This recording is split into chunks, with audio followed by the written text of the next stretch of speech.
20% of new car buyers have a $1,000 a month car payment. But what's even more concerning is that 50% of new car buyers get a 6-year loan and 22% of new car buyers get a 7-year loan. This is just nuts because car payments are the #1 thing that's going to keep you broke. And so in this video, I wanted to walk you through a few different salaries to help you understand how much car that you can actually afford. Now, when you actually go to buy a car, it can be pretty confusing because car dealerships aren't actually trying to sell you a car, they're trying to sell you a loan. And so what they're trying to find out is what's the highest monthly price that you can afford, not the highest price of a car that you can afford. They'll look at your credit score, your credit history, and then they'll look at your income and they'll basically reverse engineer a loan for you. And so typically they'll take 10 to 20% of your gross income and they'll say that's the maximum amount of payment that you can afford. And then they'll use your credit score to determine the interest rate that you can afford. When you have a higher interest rate, it actually allows them to sell you a cheaper car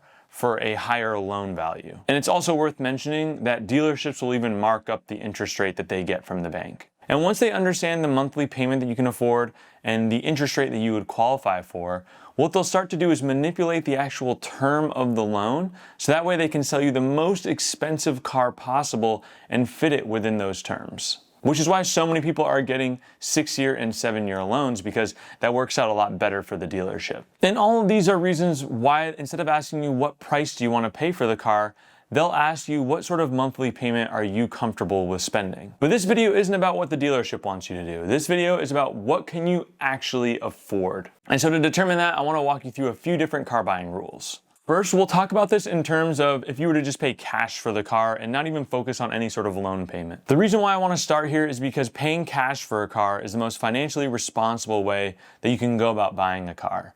But just because you have $30,000 for a car doesn't mean that you should spend all of that $30,000. Your monthly income actually should influence how much that you're spending on a car. Now, there's a lot of people that will talk about the 35% rule, meaning that you don't spend more than 35% of your gross income on a car. In my opinion, that's a bit too aggressive because cars are a depreciating asset, and that's a lot of your income to have tied up in something that's not actually accruing any value. I would say a more financially responsible version of that is actually the 25% rule, where you don't spend more than 25% of your annual income on the price of the car, even if you are paying cash. And so if we go back to the salaries that we were talking about previously, that would mean that at $50,000 a year, you wouldn't spend more than $12,500 on a car. At $80,000 a year, you wouldn't buy a car that's more than $20,000. And at $120,000 a year, you wouldn't buy a car that costs more than $30,000. But I also understand that not everyone can afford to pay cash for a car, so I also wanted to provide some car buying rules in the event that you have no other option but to finance the car. And so this rule is called the 23-8 rule. I didn't make this up. I actually found out about it through the Money Guy show. And the rule simply states that you would put 20% down. That's the first 20 in the rule. So let's say you were buying a $30,000 car, that would mean that you would be putting $6,000 down. You can certainly put more down, but this rule is just saying that you wouldn't put less than $6,000 down. And the reason that you want to do this is because it's going to help you avoid the situation that a lot of people find themselves in right now, which is that they're underwater in their loan. And all that means is that they owe more money on the car than what it is actually worth. And about a third of Americans are in this situation right now. So let's say that you finance 100% of this car, and that $30,000 car after the first year has depreciated, and now it's worth $24,000. That means that if you want to sell the car, you would only be able to get $24,000 for it.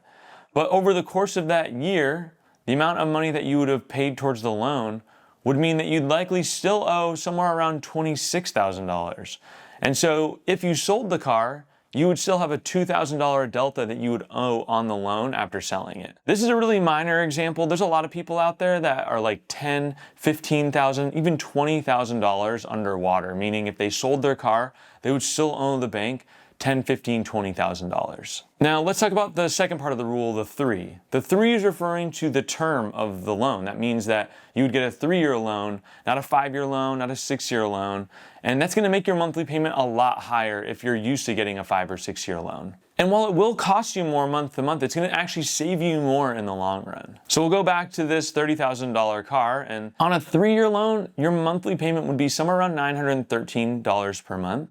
And the total interest that you would spend over those 3 years would be $2,856. Now in comparison, a 6-year loan, your monthly payment would be $497 a month, so definitely less, but the total interest that you would spend over the lifetime of the loan would be $5,797. So basically the same car would cost you almost $3,000 more. Unfortunately, this is probably the hardest part of the rule to follow because so many people want to drive a nice car. And what happens is they get forced into this dilemma here where they could buy this BMW that's $30,000, and if they got a 6-year loan, the monthly payment would be about $497 per month. Now, if they wanted to get the same monthly payment, they could get this Ford Fusion for $16,000, and a 3-year loan would cost them about $487 per month. It's really tough to convince people to get the Ford Fusion, even though it's the more financially responsible thing to do. Imagine that you were the person that got the Ford Fusion, you pull up to a red light, and a person in a BMW pulls up next to you, and for some reason you start talking to the person in the BMW and find out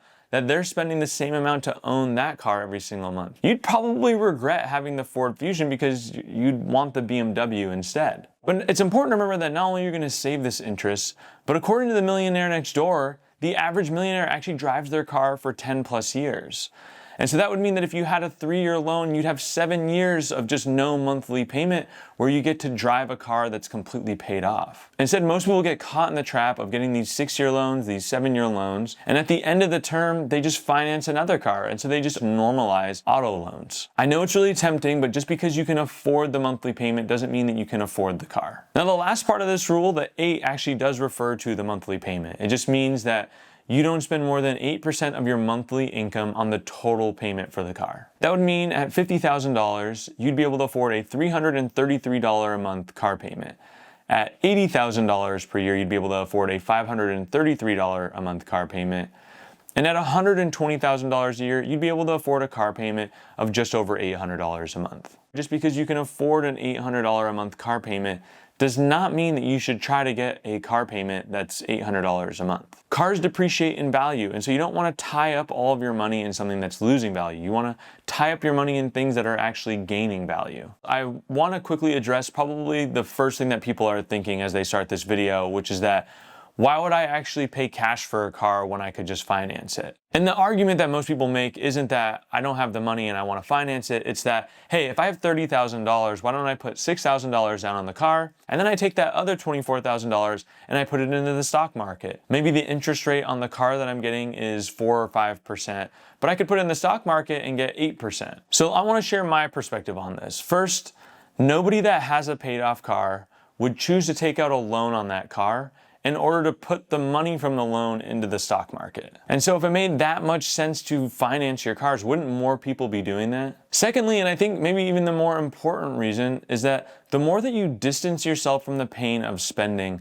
the more likely you are to actually spend more on a particular item. According to a study done by MIT, on average, people will spend 20% more when using a credit card or when financing to buy something. And so that means that someone that would have bought a $20,000 car would spend $24,000, or the person that would have bought the $30,000 car might spend $36,000. I also don't think that people operate perfectly in these scenarios, which means I don't think that if someone has the cash sitting on the sidelines that they're just gonna go invest it right away. And so overall, my viewpoint is just that as soon as you open up the temptation to finance a car, you open up the temptation to spend more money. Now, regardless if you pay cash or if you finance a car, the same $20,000 car is not equal. And so I wanted to share 2 car buying tips that will help better inform you on what you can afford beyond just these rules. And so the first car buying tip is just to buy a car that is roughly 3 years old, or at least no newer than 3 years old. And the reason why I would suggest this is because at 3 years old, the car is basically still new,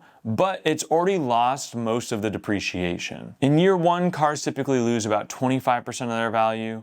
The following year, they'll lose about 20%, and then the next year, they'll lose another 15%. So that means that if a car was $40,000 brand new, after the 3rd year, it would cost you about $20,000 to get that car. So you've already lost about 50% of the depreciation. Now, the second tip that I'd have for you is to focus on total cost of ownership. Edmunds.com actually has a really great tool for doing this. Basically, what you do is you go onto the website, you put in the make and the model of the car, as well as your zip code, and then it'll look at things like the cost of insurance, gas, repairs in your area, depreciation, all the factors that lead into the total cost of owning that car. For example, if we look at this BMW here, it has a cash value of about $16,000, but if we look at the total cost of ownership, it's about $50,000 over the next 5 years. Now, in comparison, this Toyota Camry costs slightly more, but if we look at the cost of ownership, it's only $34,000 over the course of 5 years. That means that on average, you're saving about $3,000 per year having the Camry. Now, if you really want to be tight with this, the top 5 brands to focus on when it comes to total cost of ownership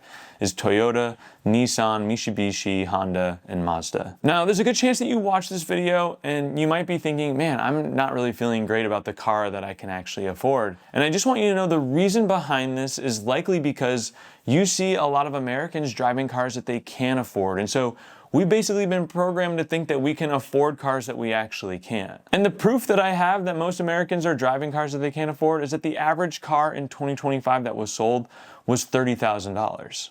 Based on the 23-8 rule, if that person put 20% down, got a 3-year loan, they would be spending about $719 per month on that car. And in order for that to be 8% of their income, they'd have to be making $108,000 per year. The median salary is about $60,000, so as you can see, that's a very big difference. Now, if you're someone that does end up paying cash for cars, you should feel really good about that because only 30% of Americans actually pay cash for cars. But I also want you to know that if you do finance a car and you follow the 23-8 rule, you should feel really good about that too because most people are driving cars that they can't afford and you're choosing to do the financially responsible thing. And if this video was helpful, it'd mean the world to me if you could if you could share it with somebody, leave a comment on the car that you drive today. Anything that helps boost this in the algorithm is super meaningful for me and helps me continue to make more free content like this here.